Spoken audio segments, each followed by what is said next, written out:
Welcome to the Exam Room Live, brought to you by the Physicians Committee. Hi, I am the weight loss champion, Chuck Carroll, and this right here, this is the healthiest half hour anywhere online today. Appreciate you joining us right here on Facebook and on YouTube. Coming up, there is promising news in the fight against dementia because a new study is showing that soy may help keep your brain healthy well into your golden years.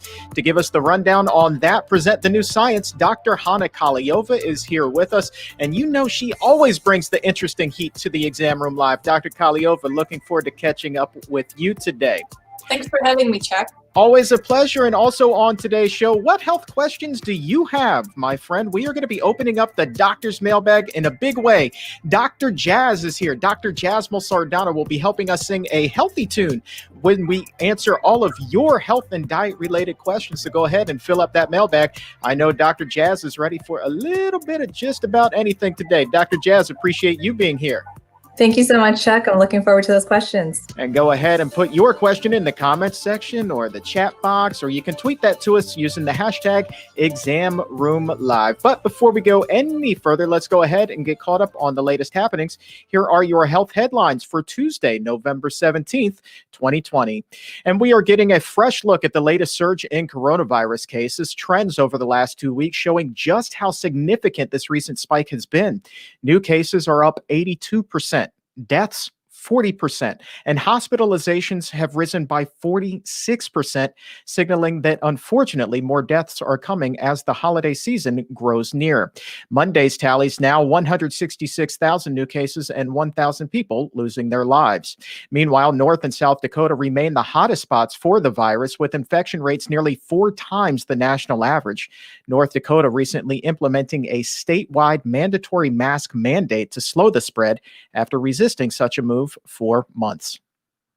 In other news, new research from the American Heart Association finds that people who have type 2 diabetes are at higher risk for developing cardiovascular disease.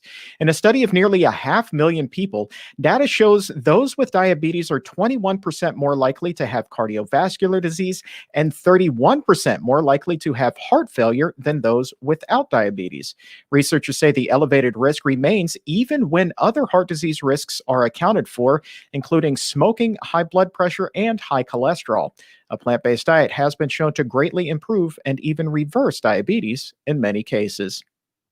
And finally today, what happens in the first 1,000 days of a child's life can greatly affect the odds of whether or not they will become obese.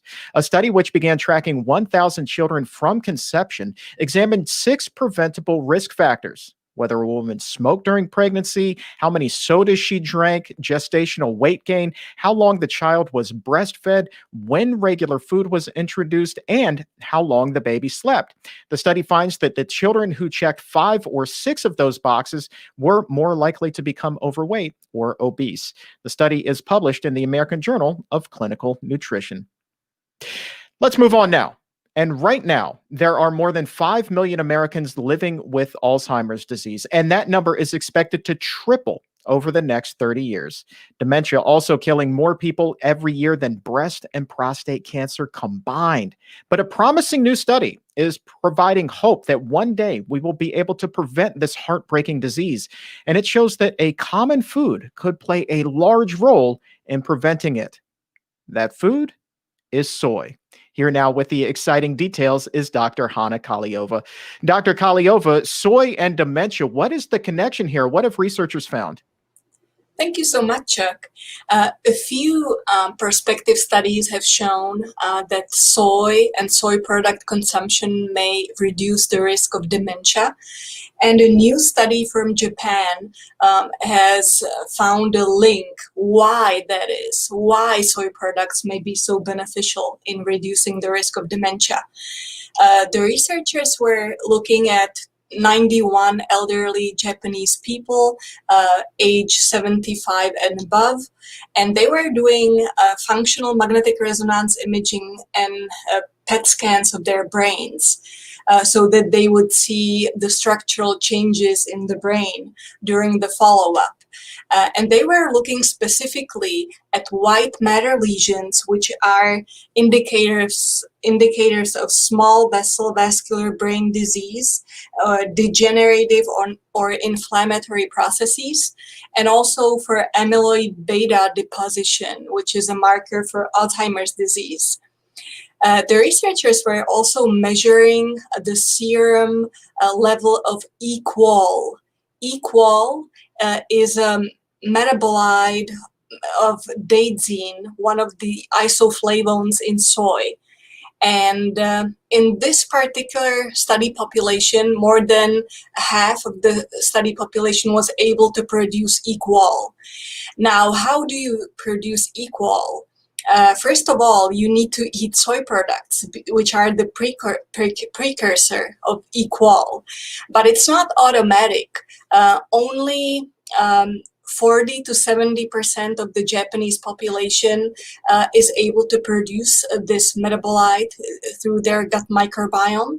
And so it's produced through regular consumption. And interestingly, there's a big difference between Japan and US. While 40 to 70% of the Japanese population is able to produce this metabolite, this equal, only 20 to 30% of the US population is able to produce it, because soy products are not a big part of our culture.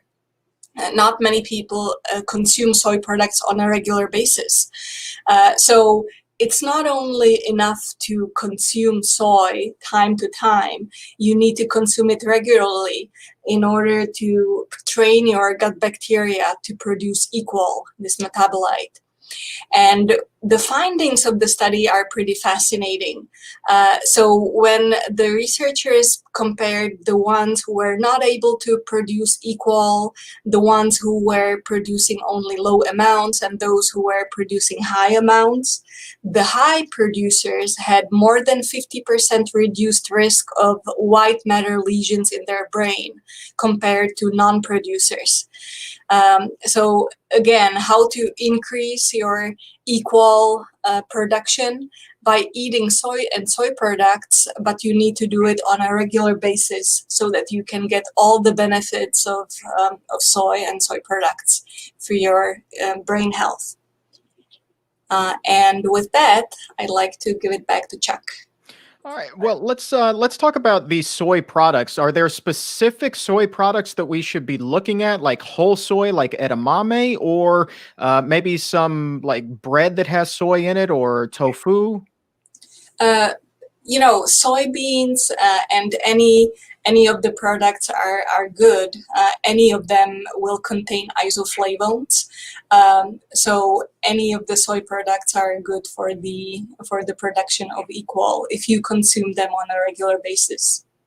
And how promising, just in your opinion, are these findings, given the fact that right now there is no cure for Alzheimer's or dementia, but now we're starting to look at the preventable aspect of things and the modifiable risk factors? This certainly falls into this category. So how promising do you consider this study to be?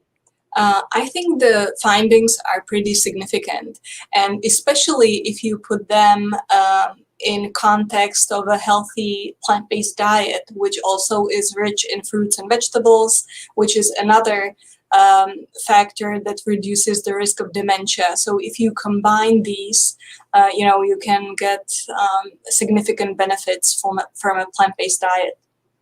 Outstanding. Dr. Hana Kahleova, thank you so very much for bringing the science once again. Thank you, Chuck. All right, man. She always brings the coolest information, doesn't she?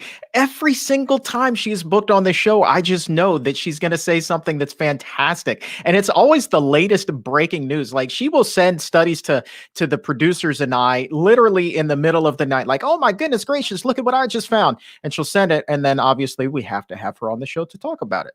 So we get jazzed up about nutrition around here. So Dr. Kahleova, thank you so very much for joining us.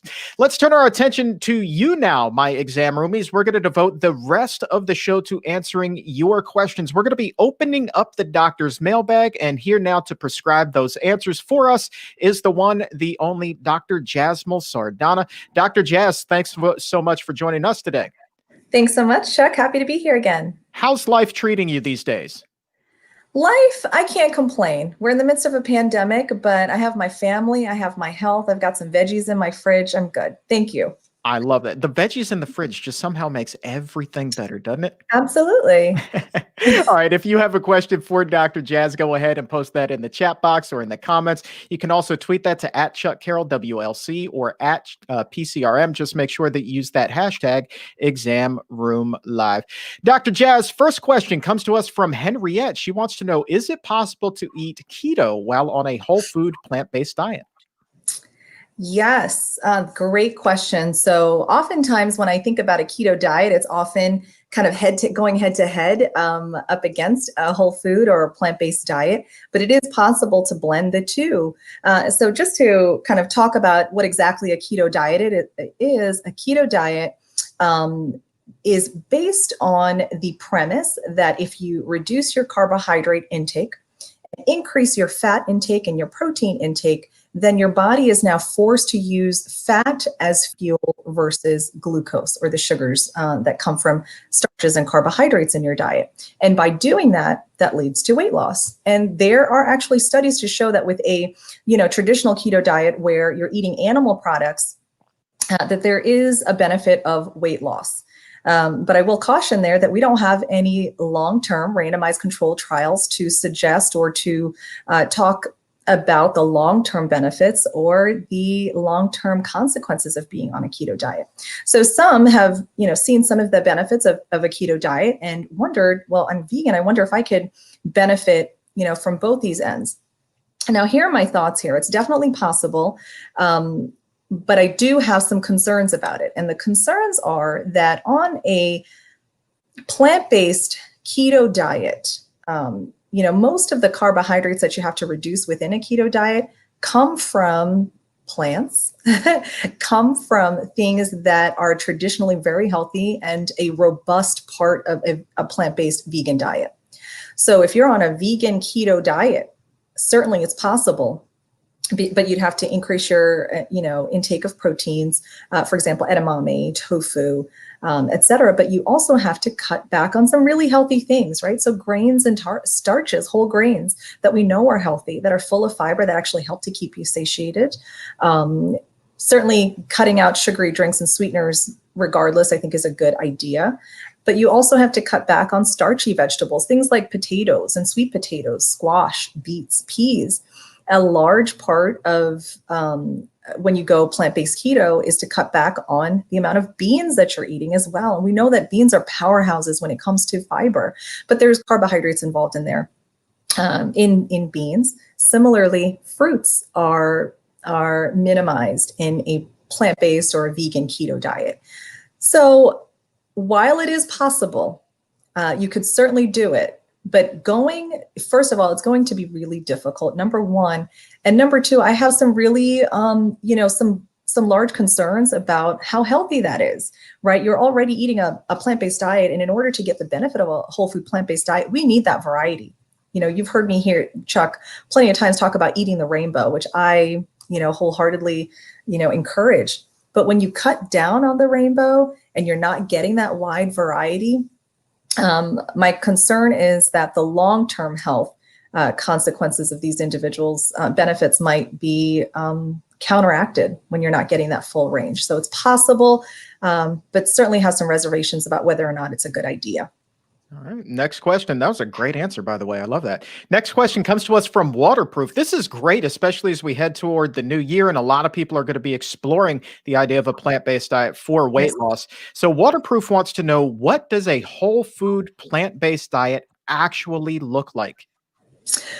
Great question. So it just looks like lettuce. That's all day. Breakfast, you have like lettuce, juice, and that's all you're eating, guys. No, I'm totally kidding. A plant-based diet, what is so incredibly powerful, and until you go plant-based, and Chuck, you can back me up on this, is that until you go plant-based, because you have these notions sometimes because of messaging or what, your neighbor or someone else is concerned about, your family member is concerned about how restricted you're going to be on a plant-based diet. It is not until you are fully plant-based, you realize that, wait a minute, I'm actually eating more variety, more cuisine from different ethnicities than I ever had.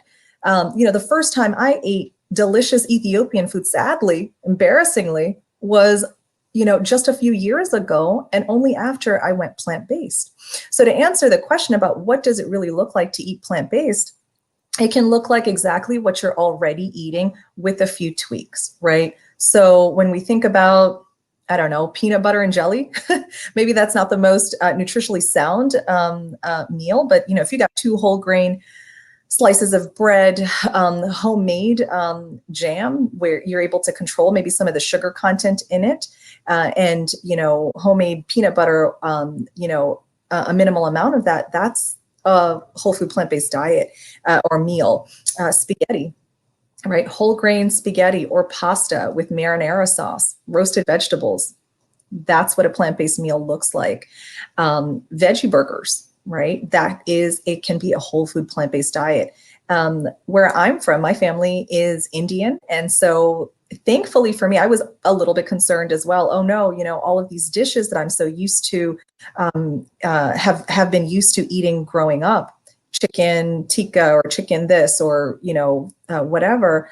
I was worried about that being cut out of my diet, and I wasn't sure what could I be eating.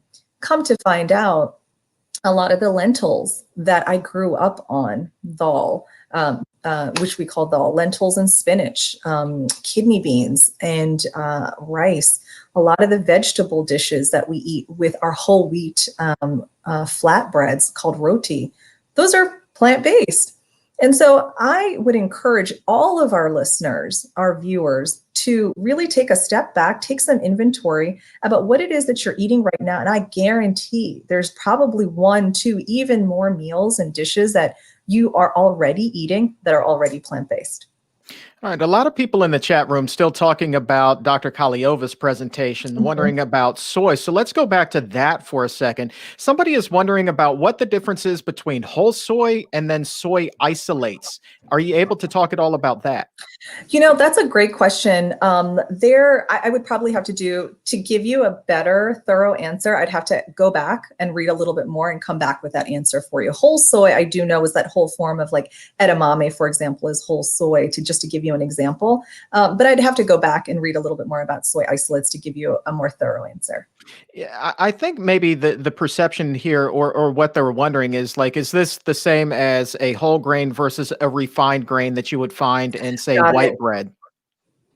That could potentially be an analogy, but I don't know enough about it to confidently give you that answer, but it's a possibility. Fair enough. A lot of people also saying that they're on board with the tofu scramble for breakfast in the morning. So if soy is the name of the game for preventing dementia, then my goodness gracious, I mean, tofu scramble for all. Those things are delicious. Do you enjoy the tofu scramble? What do you do with yours? So I love it. I actually put I put Indian spices in my tofu scramble because I like, setting my mouth on fire in the mornings. That's how I wake up. No, I like having a flavor. So when I do tofu scrambles, I add a lot of aromatics. I add the onions, the garlic, and I add paprika and cumin powder and turmeric as well. And so we have a really flavorful, but I'm also adding veggies in there, right? Like spinach, bell peppers. I said onions already. And I tone it down a little bit for my kids, but they eat it up. And I love sneaking in vegetables for breakfast for my kids. That's like my secret. Bonus. I love it. But we love tofu scramble at my house. Yeah. Yeah. You said you use up the aromatics. I have no doubt that you can smell that throughout the entire house. I bet it's just fantastic. It's like yes, it feels like home. It smells like home. It's the best. All right, let's get another question in here. Here's one from Laura. She wants to know, is it true that nutritional yeast contains B12? And if so, would someone really then need to supplement with B12?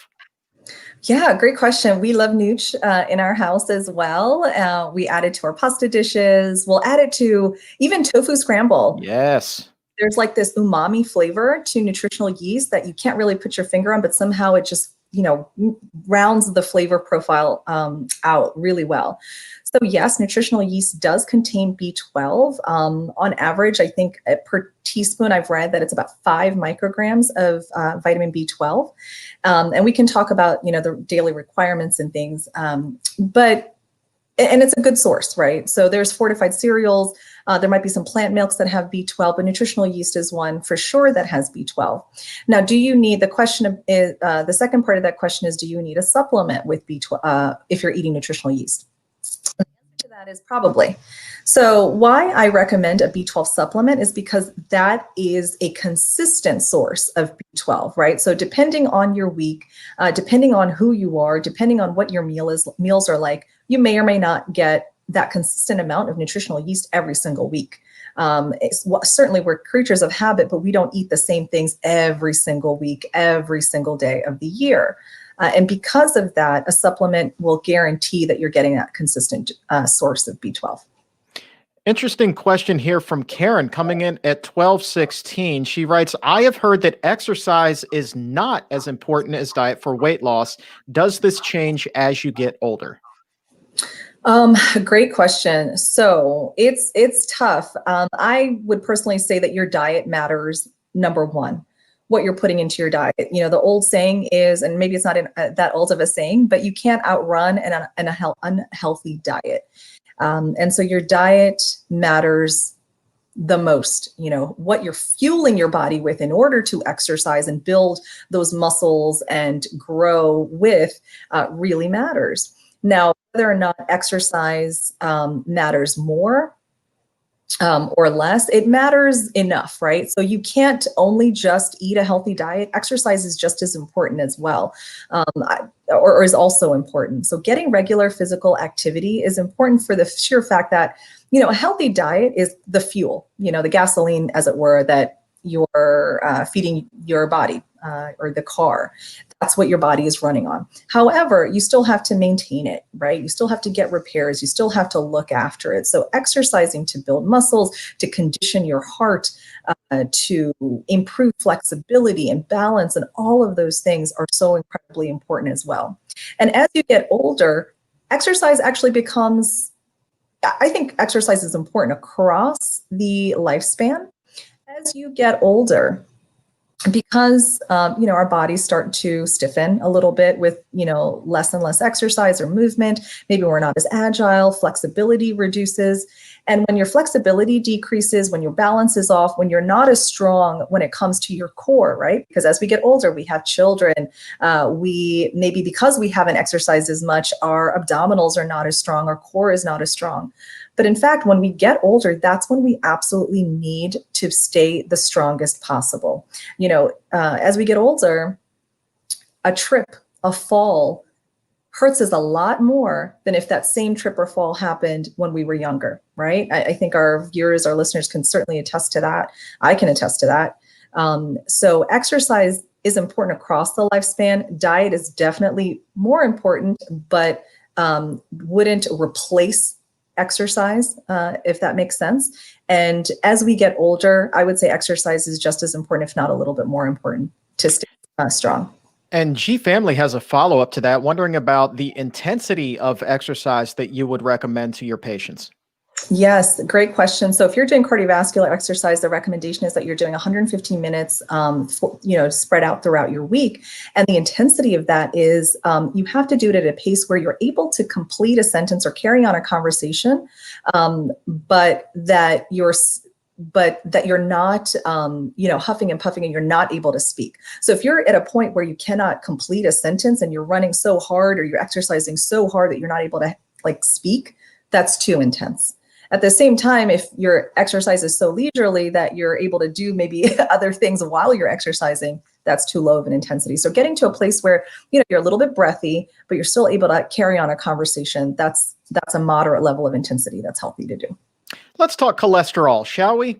This is a question from Brenda. She wants to know, what would cause a vegan's bad cholesterol to go up? Does eating vegan processed meats cause LDL to rise? Oh, yes, such a great question. So I have patients in my clinic who are puzzled, who are like, Doc, I've been vegan for years. I've been doing this. And, I thought vegans had the best cholesterol profile of anybody. And that's true. There are studies that have shown that, those who eat a plant-based diet, those who are vegan, have decreased risks or decreased levels of LDL, which is your we call it bad cholesterol.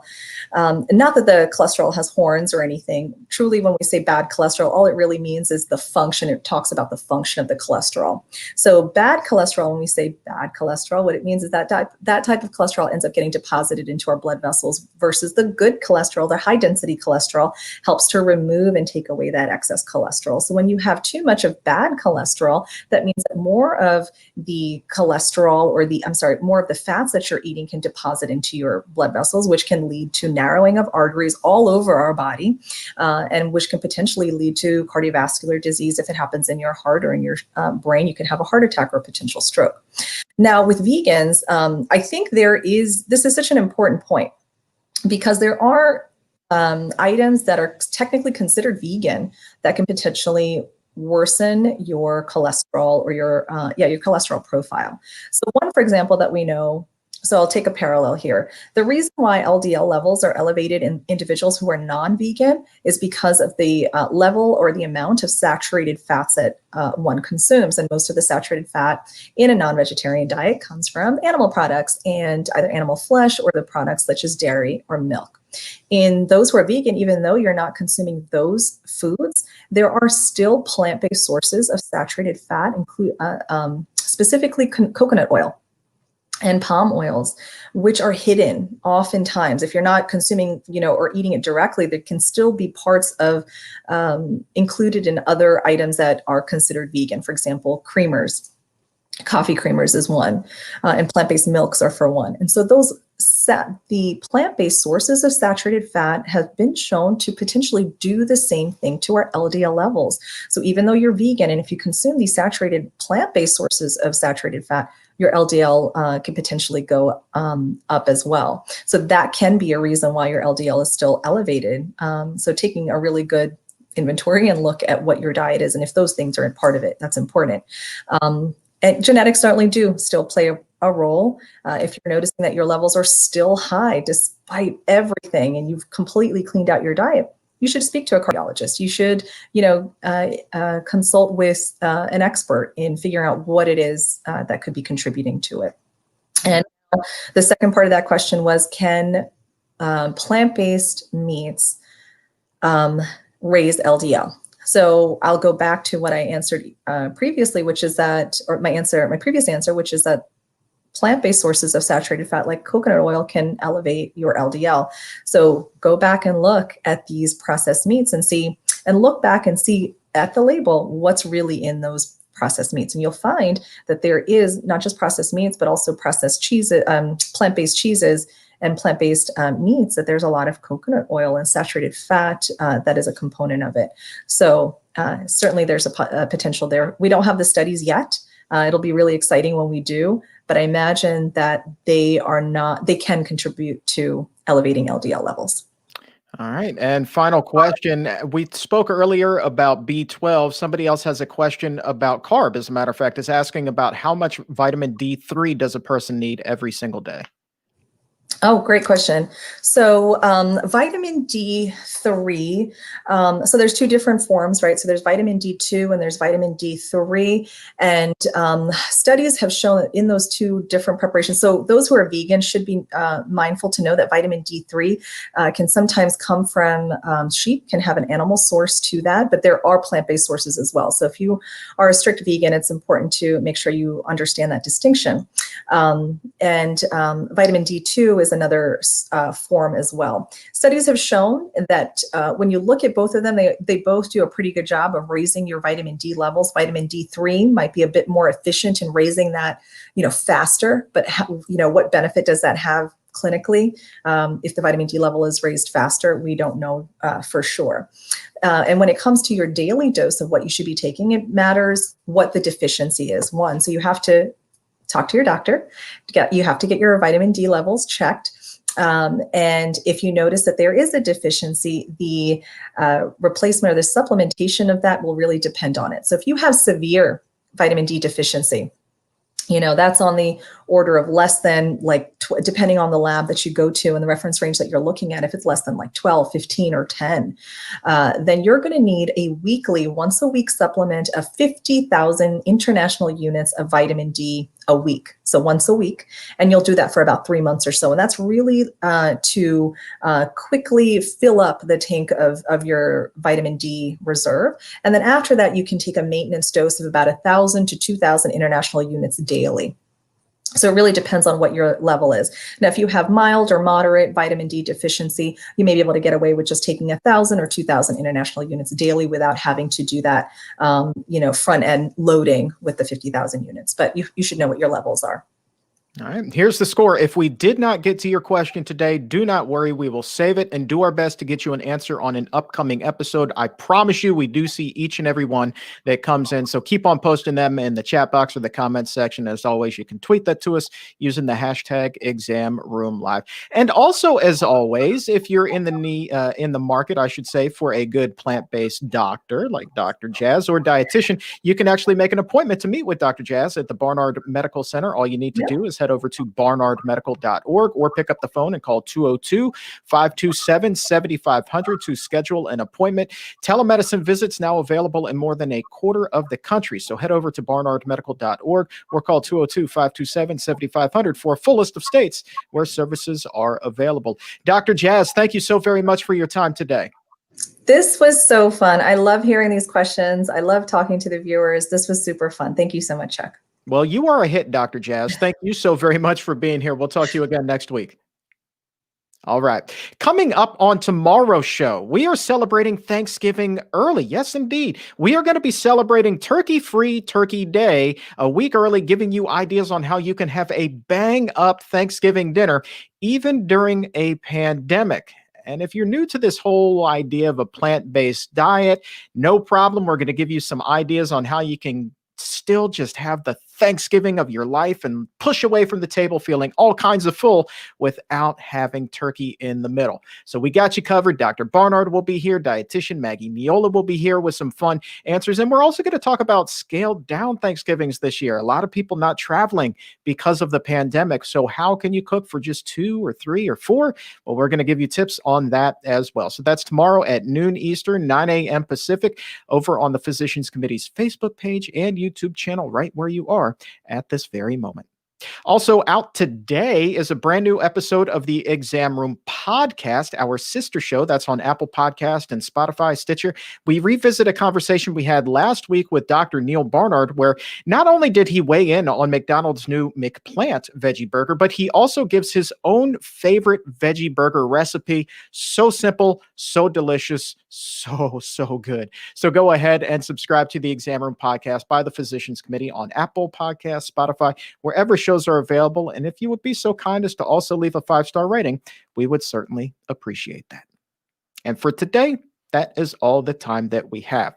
I want to say thank you once again to Drs. Hana Kahleova and Dr. Jasmol Sardana, for their time, and also to the crew behind the scenes that makes the magic happen. Thank you. And to the exam roomies who had such wonderful questions today. You guys continue to rock harder than anybody else in the entire world. So thank you for tuning in today. And on behalf of everyone here at the Physicians Committee, I am the weight loss champion, Chuck Carroll. We'll talk to you again tomorrow. But until then, stay safe, take a stand, and keep it plant-based.